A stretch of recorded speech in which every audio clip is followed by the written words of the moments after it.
दोस्तों, आज की कहानी घरेलू हिंसा की दिल दहला देने वाली कहानी है। इसे अंत तक जरूर सुनिए। दोस्तों, एक लड़की बहुत सारे सपने सजाए अपने पति के घर शादी करके आती है, तो क्या यही उसकी सबसे बड़ी गलती है? आइए जानते हैं इस कहानी के माध्यम से। रात के 9 बज रहे थे। सास और ननंद अमृता को देख रही थी और अमृता उनकी आंखों में देखकर डर से थर-थर कांप रही थी। उसकी सास चिल्लाकर बोली, तुम्हारी हिम्मत कैसे हुई मेरे ही घर में ऐसा कुछ करने की? 4 दिन भी नहीं हुए मेरे घर में आकर तुम्हें, और खुद को मालकिन समझने लगी क्या? आने दो मेरे बेटे को। तुम्हारे हाथ पैर तोड़ने के लिए नहीं कहा तो मेरा नाम भी सुनैना नहीं।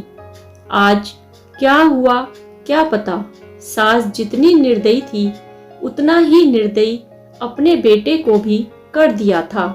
हर एक नई दुल्हन अपने पति के घर आने के लिए राह देखती है, पर अमृता वह तो उसके पति की राह भी कभी नहीं देखती थी, क्योंकि वह अपने पति से बहुत डरती थी।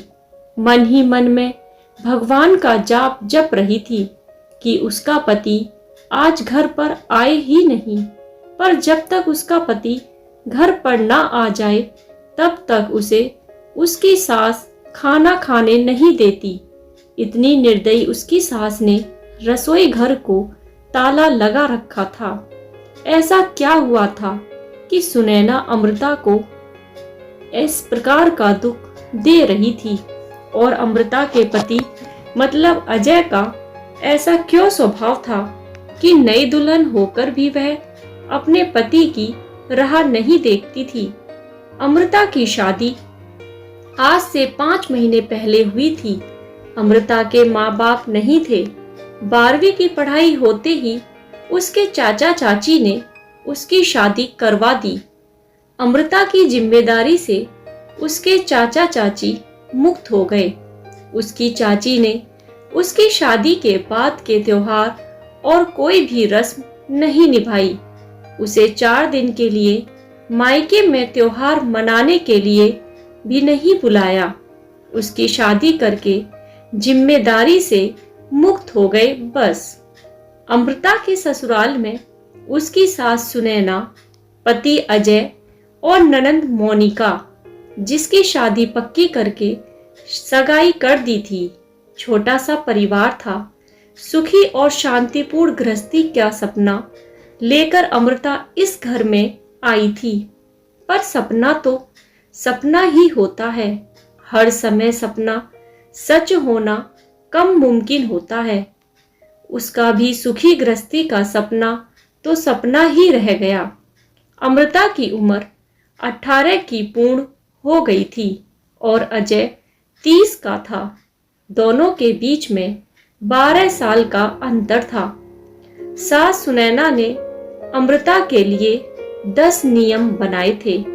सुबह 4 बजे उठकर पूरे घर की साफ सफाई करना, बाद में नहाकर भगवान की पूजा करने के बाद में रसोई में जाना, हमेशा सर पर पल्लू रखना, सबसे पहले खाना ना खाना, मतलब सबके खाने के बाद ही अमृता खा सकती थी।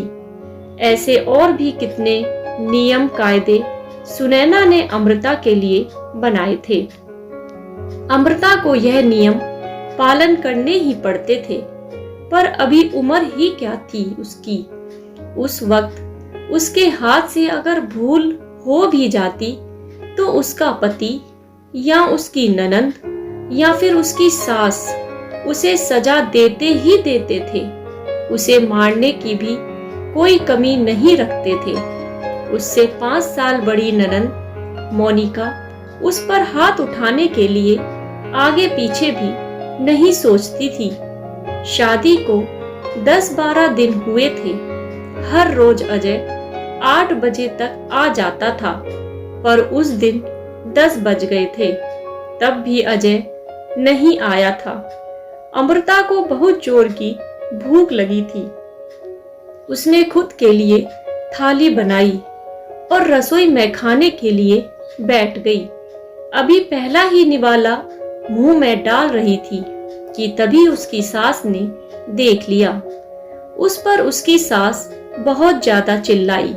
वो अमृता से सहन नहीं हुआ।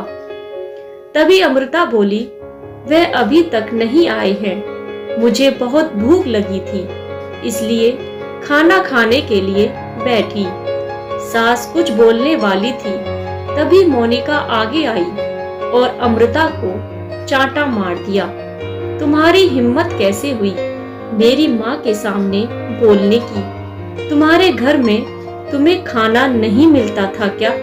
मेरा भाई तुम्हारा पति है, उसकी राह नहीं देख सकती क्या?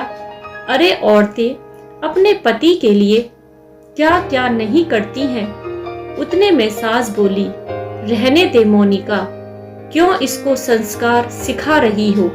माँ बाप तो रहे नहीं और चाचा चाची ने ऐसी लड़की हमारे पल्ले बांध दी। रहने दे, तू चल बाहर, मैं ही रसोई में ताला लगा देती हूँ। और उसने रसोई से बाहर उसे धकेल कर ताला लगा देती है। अमृता आंखों में आंसू लेकर बस देखती ही रह गई। 11:30 बजे अजय घर आया। तभी सुनैना और मोनिका ने मिर्च मसाला लगाकर अमृता के खिलाफ अजय को भड़काया। वह तो माँ का भक्त। इतना ही सुनकर उसने गुस्से में आकर अमृता को थप्पड़ मारा। उसे उस दिन खाना भी मिला नहीं। अभी आज की ही बात ले लो। अमृता रसोई घर में खाना बनाकर सुनैना और मोनिका को खाना दे रही थी। दोनों हॉल में टीवी देखते देखते खाना खा रही थी और इधर अमृता एक एक गरम गरम रोटी उनको परोस रही थी। आज सुबह अमृता को सिर्फ एक ही रोटी उसकी सास ने खाने को दी थी। अमृता को बहुत जोर की भूख लग रही थी, पर अजय तो 10 बजे के पहले आने वाला नहीं था। पर अमृता को भूख सहन नहीं हो रही थी।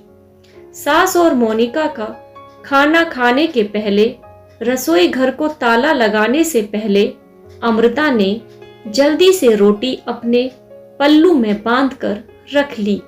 जब माँ बेटी का खाना होने के बाद उन्होंने अमृता को बाहर निकालकर रसोई घर पर ताला लगा दिया और दोनों अपने रूम में आराम करने के लिए निकल गईं। उसने पल्लू में बंधी हुई रोटी निकाली और रोटी वैसे ही बिना सब्जी के खाने लगी।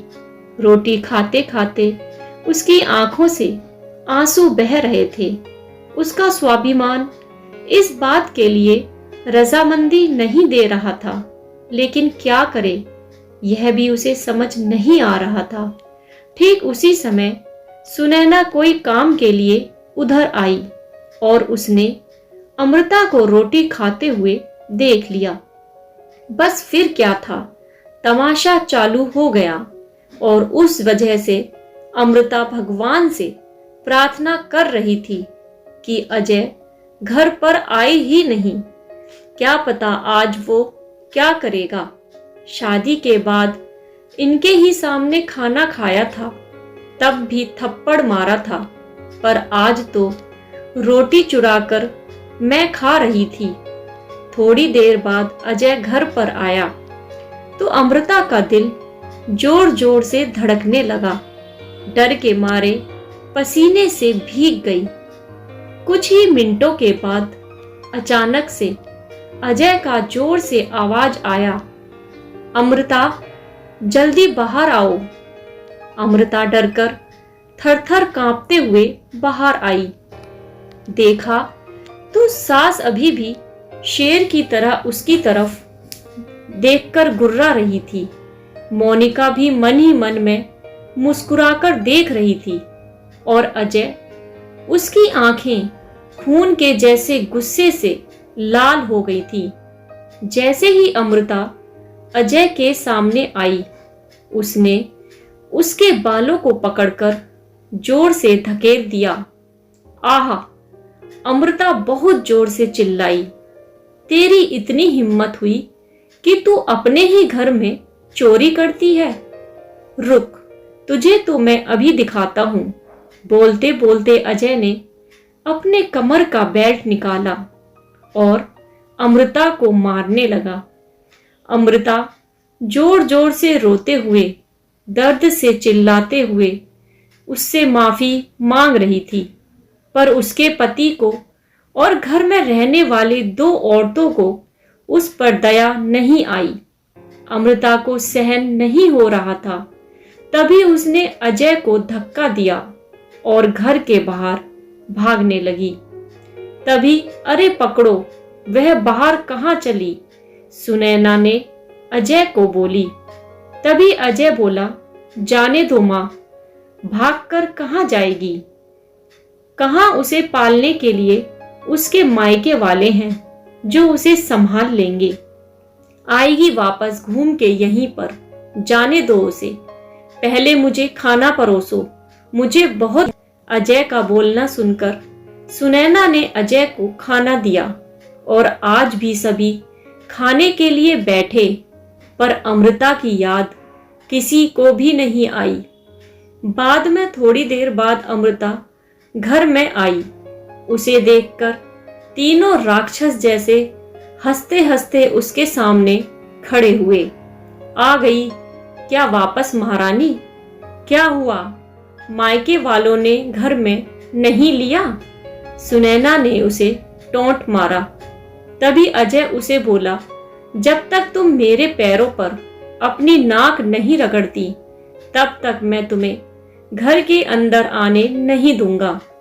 मुझे धक्का देकर चली गई थी ना? हाँ भैया, इतनी जल्दी से माफ मत करना। अब अगर इसे माफ किया ना तो कल यह सर पर चढ़कर नाचने लगेगी। ऐसी लड़की का क्या भरोसा? अरे भरोसा तो अभी हमें तो तुम पर भी नहीं रहा। जो अपनी भाभी का सम्मान नहीं कर सकती, वह लड़की हमारे घर का क्या मान बढ़ाएगी? अचानक अमृता की पीठ के पीछे से मोनिका के होने वाले ससुर की आवाज आई और वह अंदर आए। उन्हें देखते ही तीनों के चेहरे का रंग ही उड़ गया। अरे समधी जी, आप कब आए? सुनैना साड़ी ठीक करके माथे पर पल्लू लेकर बोलने लगी। उसी वक्त आया जिस वक्त आपकी बहू रास्ते से डरकर इधर से उधर भाग रही थी। अच्छा हुआ अभी से ही तुम्हारा असली चेहरा हमने देख लिया। मैं आया नहीं होता तो हमारे घर की बर्बादी हो गई होती। अगर ऐसी बहू हमारे घर आई होती तो। मोनिका के होने वाले ससुर उसकी तरफ हाथ दिखाकर बोले, नहीं नहीं, आपको कोई गलत फहमी हो गई है पापा। आप अंदर तो आइए, मैं आपको सब समझाती हूँ। मोनिका ऐसे बोली तो उसके ससुर बोले, कौन से पापा? किसके पापा? माफ करो हमें, अब आपके साथ कोई भी रिश्ता नहीं करना। और जो आपको समझाना है ना, वो बाहर खड़े पुलिस को बताना। अचानक पीठ के पीछे से पुलिस अंदर आई। पुलिस को देखकर उन तीनों की बोलती ही बंद हो गई। क्या बोले कुछ समझ नहीं आ रहा था उन्हें। तभी सुनैना नरम आवाज से अमृता से बोली, अरे बहू, छोटी बात पर कोई पुलिस को बुलाता है क्या? छोटी सी गलत फहमी हो गई है ना। और ऐसी छोटी बड़ी परीक्षा हर एक औरत को शादी के बाद देनी ही पड़ती है। और यह तो तुम्हारा ससुराल है ना। ससुराल वालों का मान रखना तो तुम्हारा कर्तव्य है बेटा। माफ कीजिए सासू जी, मुझे ऐसी परीक्षा देने का कोई शौक नहीं है। मैंने शादी थप्पड़ खाने के लिए नहीं की थी। और यह कैसा ससुराल है जहां मुझे रोटी भी चुराकर खानी पड़ती थी। आपने मुझे कमजोर समझा था क्या? मेरा मायका नहीं है, पर मैं कमजोर भी नहीं हूं। अभी यही संस्कार अपने बच्चों को जेल में देना। अंत में पुलिस ने उन तीनों को पकड़कर जेल के अंदर डाला। मोनिका की ससुराल वालों ने शादी तोड़ दी और अमृता को एक स्वयंसेवक संस्था ने आगे जाने का मार्ग दिखाया। अमृता संस्था के साथ में काम करके लोगों को घर में होने वाली घरेलू हिंसा के बारे में जागरूकता फैलाने लगी। उसने अभी सही मायने में जिंदगी की नई शुरुआत की थी। दोस्तों, आशा करती हूँ कि आपको यह कहानी पसंद आई होगी, तो प्लीज़ कहानी को लाइक, और अगर आप चैनल पर नए हैं तो चैनल को सब्सक्राइब ज़रूर करें। धन्यवाद।